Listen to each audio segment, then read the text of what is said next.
தமிழ்நாட்டிலையாவது கூத்தாடி அப்படின்னா யோசிப்பானுங்க. அக்கட தேசத்தில் அப்படி கிடையாது.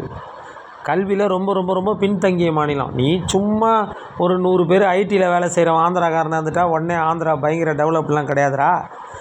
அங்கே கேபிட்டல் சிட்டியே எதுன்னு எவனுக்குமே தெரியாது. ரெவின்யூவே கிடையாது. சமீப காலமாக திருப்பதி மட்டும்தான் வருமானம் வரக்கூடிய ஒரு இடம்.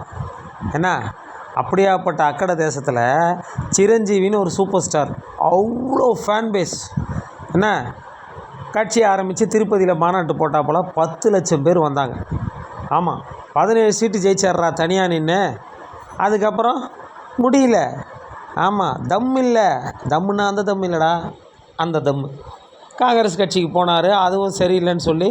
ஆனால் ஒன்றுடா, இதுதான் என் கடைசி படம், இனிமேட்டு சினிமாவுக்கே வரமாட்டேன்ட்டு வருஷம் 2 படம் நடிச்சிட்டு உட்காந்துருக்காப்புல. சிரஞ்சீவிக்கே அந்த நிலமைன்னா இந்த தற்கூரியெல்லாம்